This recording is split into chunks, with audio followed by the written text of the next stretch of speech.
Movie Time is produced by John DeSando. Listen to the shows and read reviews online at wcbe.org. I'm John DeSando. And I'm Linda Boss McClellan. And this is It's Movie Time. Oh boy, yes it is. All right. My attention was directed toward The Mauritanian, which was a film starring Jodie Foster, because she won Actress Award at Golden Globe. Golden Globes, right. Yeah, so I thought, that's perfect for Linda and me. So tell me a little bit about the film, Linda. Okay, the movie is based on the book called Guantanamo Diary. Uh-huh. And it was written by Mohamedou Slahi. Slahi, okay. I have Say it trouble again. with it. Written by Mohamedou Slahi. Right. He was arrested supposedly because he was involved with Al-Qaeda, and also they thought he had something to do with recruiting the hijackers of the airplanes that flew into the World Trade Centers on 9/11. And whenever you say 9/11, I mean there are instant images of just horrific terror. Yeah. So that kind of sparked my image in the film. Yeah. So. Well, this is post 9/11, and tensions were high, Oh, yeah. and there was a lot of pressure on our government officials to find out who was responsible. Exactly. And Donald Rumsfeld was particularly aggressive. In fact, he allowed, as did George W. Bush, allowed enhanced interrogation techniques, which we all know, among others, as waterboarding. And so this was a time when we kind of suspended our old equal rights business in order to get the perpetrators of this. Exactly. And would you say that's a part of this film? Yes, I would, and I might comment on that later. But how do you say his name? Slahi? Yeah. Slahi spent 14 years in prison without really being found guilty of any crime. And He was not accused, Liddy. He was not even accused. We hold as a bedrock of our legal system habeas corpus, in which you have to be presented right. within a reasonable time with the accusations against you. Yes. And he did that for how many years did you say? 14? Right. And then finally, by Right. the time he leaves there, He just was suspected of having connections with Al-Qaeda. Yeah. And of course they put him in Guantanamo Bay. Yeah, boy. And Gitmo. Gitmo, right, that's what they call it. He was held there for years. The film, and right away people are going to say, oh, no, I don't want to see this again. People have seen real footage of this torture. I think the film does a really good job of not inundating you with horrific images. No, in fact, I have to be honest with you, most of it I thought was rather humdrum. Many scenes of the cell where he lived or interrogation rooms, and they just went on and on and on. And Jodie Foster plays the lawyer, the attorney, who is representing him, and she is shown going through boxes and boxes and boxes of legal documents, and a lot of them she opens them up and they're all blacked out. Tremendous redaction. And that was under the Freedom of Information Act, but they had the right to redact them. Finally, she gets the original documents. But again, there were boxes and boxes and boxes. Terrible, daunting task. Yes, and she was nominated for, or did she get the She Golden won, Globe? yeah. But I found her performance, as usual, was good, but there was no backstory as to the Nancy Hollander that she was. Right. And so I found it very bland. I mean, you knew nothing about her. And in fact, we know nothing about Mohamedou either. There is really, because part of it, for the film for me, part of the challenge is that I don't know if he's guilty or not. Because the film does not allow you into him to see whether he might be or not. I do know one thing, Lenny. He erases all the addresses on his cell phone before he's interrogated, which is perhaps a signal that he had something to hide. Yes. And he joined Al Qaeda when in fact they were in cahoots with us fighting communists. So there was a time in which that group was acceptable, then not. So boy, the film plays the ambiguities of it really well. Right. And I thought, upon reflection, I would like to think he's played by one of the world's great actors. I've seen him in A Prophet. And he was up for a Golden Globe Award as well. Was he? Okay. Yeah. And so I was lulled along, and in fact, I think the filmmakers here, and this we would have to hold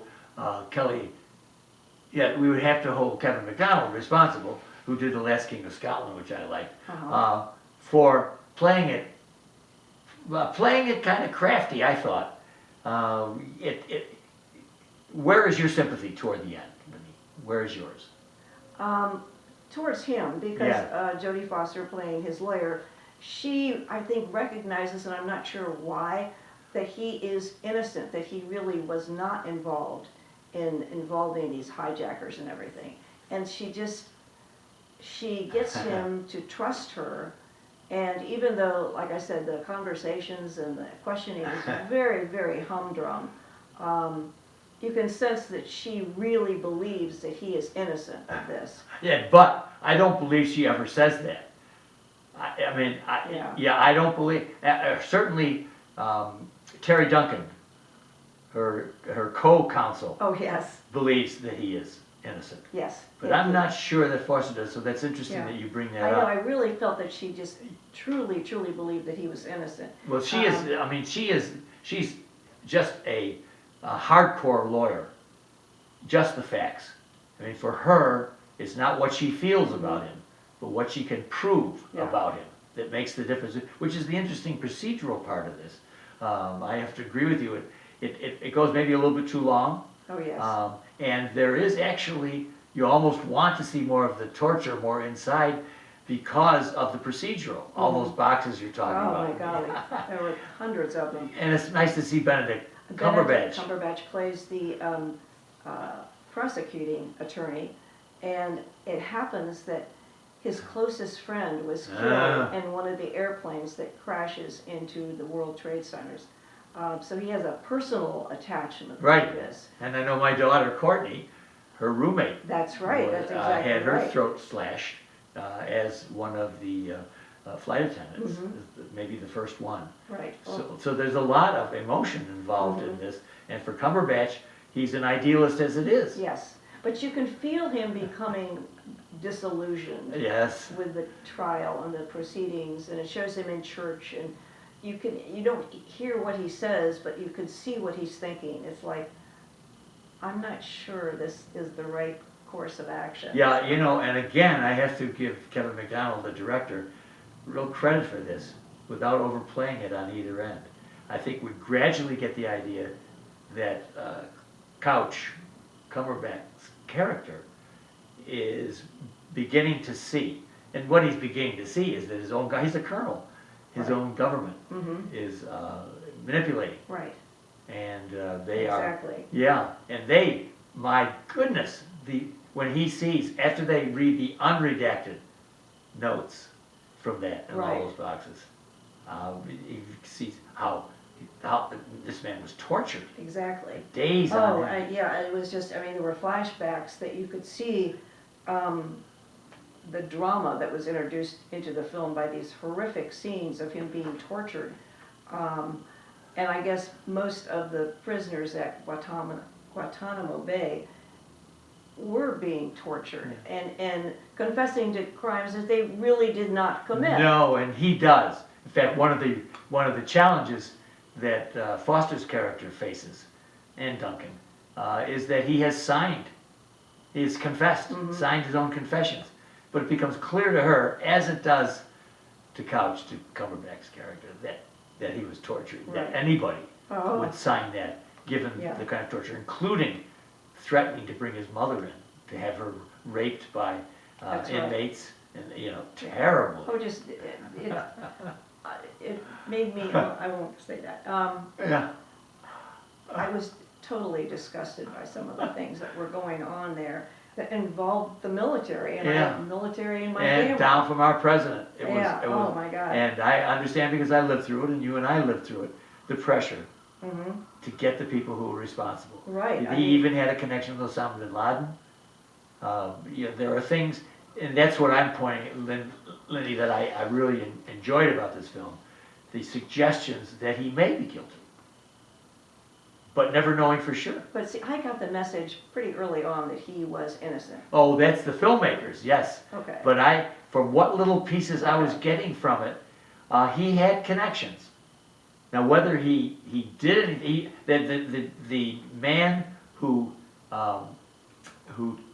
testified against him, who stayed with him one night, That's right. says he heard him. And supposedly there was a phone conversation with Osama bin Laden. Yes, yes. I'm not sure whether they ever proved that that was correct or not. I know, Um, and that's I find the movie intriguing that way, and if you are interested in going back and getting a really, I think, a measured reflection on what happened at that time at post 9/11, I think this is a good movie for that, for putting it together without hammering you too much, and obviously more liberal bent. Right.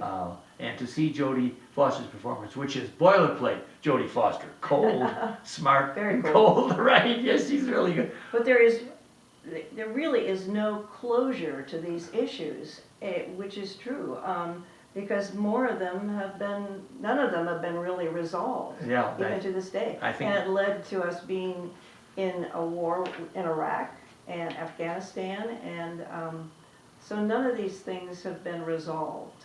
Things meaning The issues with the, the leadership of the opposition, Right, yes. the guilt issues. Yeah, I Right. agree. But actually, one of the Properly. one of the ambiguities that I like about the film. Anyway, Linda Boss McClellan. yes, sir.